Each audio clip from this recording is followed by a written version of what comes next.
अपने दमदार भाषणों से संसद में मोदी सरकार को घेरने वाली ममता बनर्जी की फायर ब्रांड नेता सायोनी घोष इन दिनों पश्चिम बंगाल के चुनावी रण में पूरी ताकत के साथ उतर चुकी हैं।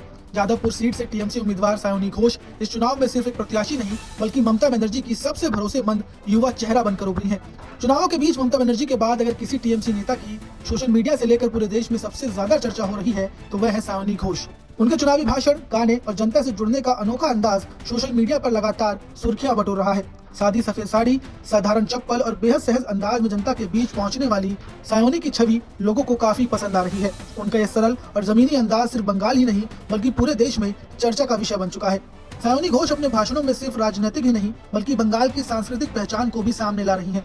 उनके हालिया भाषणों में सांप्रदायिक सौहार्द, विविधता और एकता का मजबूत संदेश देखने को मिला। उन्होंने अपने संबोधन में चंडी पाठ के रूपम देही जयम देही के साथ साथ कलमा, हनुमान चालीसा और गुरबाणी के अंशों को भी शामिल किया। सायोनी घोष ने भवानीपुर को मिनी इंडिया करार देते हुए कहा कि यह देश की विविधता दिखाई देती है। उन्होंने कहा कि इस क्षेत्र में अलग अलग धर्मों, भाषाओं और संस्कृतियों के लोग एक साथ मिलकर रहते हैं और यही भारत की ताकत भी है। आप भी सुनिए उन्होंने क्या कुछ कहा। रूपम देहि जयं देहि यशो देहि दिशो देहि या देवी सर्वभूतेषु शक्ति रूपेण संस्थिता नमस्तस्यै नमस्तस्यै नमस्तस्यै नमो नमः।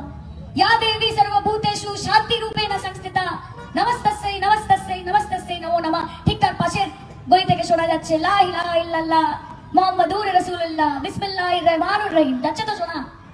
ঠিক তার পাশে কোনো গলি থেকে শোনা যাচ্ছে জয় হনুমান জ্ঞান গুণ সাগর জয় কপীসতি লোক উজাগর রামদূত अतुलित बलधामा अंजनी पुत्र पवन सुत नामा महावीर विक्रम बजरंगी कुमति निवार सुमति के संगी कंचन वरण विराज सुबेसा कानन कुंडल कुंचित केसा।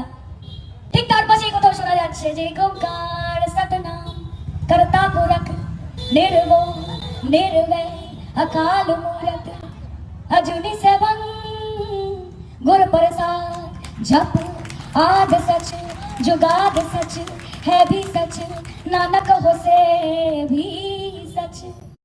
अब सायोनी का संदेश साफ है कि बंगाल की पहचान उसकी मिली जुली संस्कृति है और यह नफरत या विभाजन की राजनीति की कोई जगह नहीं है। वह सीधे तौर पर बीजेपी की विभाजनकारी राजनीति पर निशाना साधते हुए खुद को एक ऐसे चेहरे के रूप में पेश कर रही हैं जो समाज को जोड़ने की बात करता है, न कि तोड़ने की। अभिनेत्री से नेता बनी सायोनी घोष आज टीएमसी की युवा शक्ति का सबसे मजबूत चेहरा बन चुकी हैं और जादवपुर की लड़ाई ने उन्हें बंगाल चुनाव का सबसे चर्चित नाम भी बना दिया है। आपको बताते चले कि पश्चिम बंगाल विधानसभा चुनाव 2026 के पहले चरण में रिकॉर्ड मतदान देखने को मिला। पहले चरण में करीब 93.19% वोट दर्ज किए गए, जिसे आजादी के बाद राज्य का सबसे बड़ा मतदान प्रतिशत माना जा रहा है। कई जिलों में वोटिंग प्रतिशत 90% से भी ऊपर रहा, जिससे साफ है कि जनता ने इस बार बढ़ चढ़ कर वोट दिया। अब दूसरे चरण की वोटिंग 29 अप्रैल को होनी है, जहां उत्तर 24 परगना, हावड़ा, हुगली, नदिया और कोलकाता से जुड़े कई अहम शहर और मुस्लिम बहुल इलाकों पर सबकी नजर रहेगी।